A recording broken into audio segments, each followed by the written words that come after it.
is we don't want to offend anybody. Yeah. That's a big problem because children have all learned through in the last couple generations that we got to be politically correct. That's where it all came from. We can't say anything in front of our kids. We don't want them to hear that. That's wrong. You should say it in front of your kids. You do want them to hear it. You want them to hear the truth, not what that guy over there in Washington's telling them, because he's not telling them the truth. And that's why they're winning, because they're not afraid to speak up. The people, the silent majority out here, the people, we don't want to offend anybody. But guess what? Your first shot got fired. And thank God it was Arizona. It was called 10-7. Yes, sir. And you know what? It's growing. Yeah. Virginia. 22. That's exactly what we got. Michigan. Wisconsin coming on board, folks. Virginia. And you know what? When you look at the Rasmussen poll of California, and it's not a small sampling, it's a huge sampling. 54% of Californians agree with you. Thank God. And just barely 30% disagree. I got my victory. Let's go. Guess what? That's our first step. That's our first step, and don't let it go. That's my point about this voting, getting out to talk to your precincts and stuff. Don't be afraid to talk to people and say what you have to say, because there's people out there, they might be Democrat, Independent. They're open to suggestions this year. This is a whole different year. This is a whole different ball. You're exactly right. This is about people, folks. Absolutely. It's about people. And it's about time we got back to people. And you know what? There's a Nelson Mandela quote. And I hope you go back and find it. I'm not great at quotes. But it says, "Who are you not to let your light shine? Because your light empowers those around you to shine. And therefore your light shines greatest." You know what? Those blue-collar guys, here's your sign. There's your sign. You know what? Our forefathers gave an awful lot. It's not about taking anymore. It's about giving back. Be part of the solution, not part of the problem. And it will take each one of us. And by the way, most people will wonder why I wear a pin that says Gosar with shovels on it. I want to explain that to you. I'm a common guy. I love gardening. And when a common man or woman is surrounded by a pile of crap,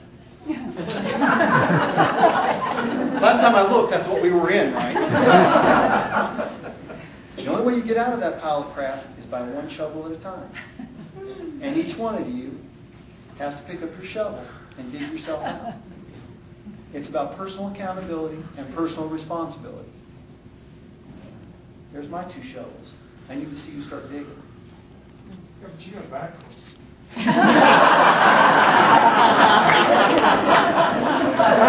I guess maybe I have a bigger pile of crap. Yes, Dan. Do you support a constitutional amendment that defines marriage between one man and one woman? I do. You would. I do.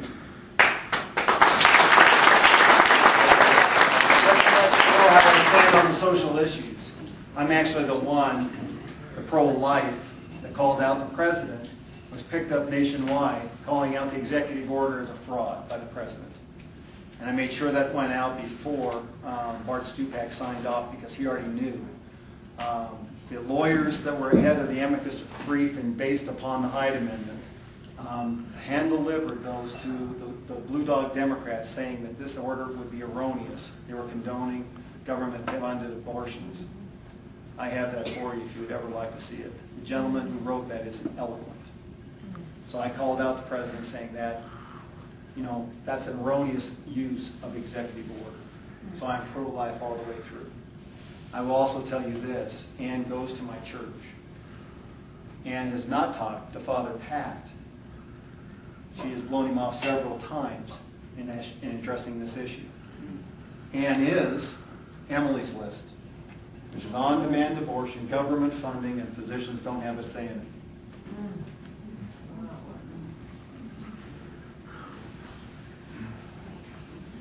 And by the way, that's where Ann got most of her money. Once again, education empowers you. Okay, when I was asked to run, I'm not a wealthy guy. I'm going to tell you that right now. Don't have lots of money. I thought, oh my God, another thing. I had to go back to her PAC reports, folks. Go back to 2008 and see where she got her money. From the labor unions and Emily's List. You know what? People will ask me, Dr. Gosar, you've outraised everybody, but your money comes from out of state. My money comes from dentists and people like you. Dentists have never advocated on behalf of themselves. They've advocated on behalf of you. And I've asked them for an investment in you. What a better way to go. I take my dentist any day. I'm proud to be a dentist. Find out about that. I saw somebody back here. Yes? Your thoughts on Afghanistan? I first will qualify this. I've never been in the military. I don't understand a lot about that. However, you can't tell me that this is not an important region of the world right now, especially when you have a country like Iran. We're going to have some problems. Now, I don't know all the facts about how you fight fire with fire, or putting a big ground unit there. I do know that small groups can defeat a big army. Your founding fathers did exactly that. That's how they beat the British. So we have to listen, but we must hold those with expertise to the fire. I would have to look at it if my child, or my son, or my daughter were going over there, and what are the rationales why. I will warn you. You tell me, with this administration, and what's happening in Iran, something's not coming. That Israel's going to sit back and take it. I don't think so. And we shouldn't expect them to either. I don't think you should either, I agree. One good kick in the ass deserves another.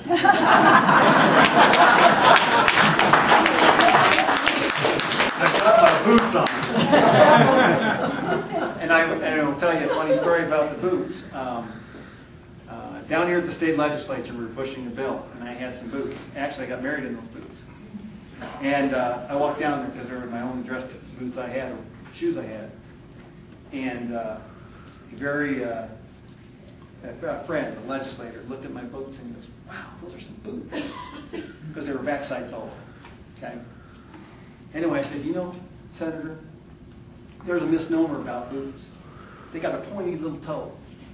Most people believe those are to kill spiders and innocent insects in the corners. And I did this. I said they're to be planted between two cheeks on a legislator who doesn't see my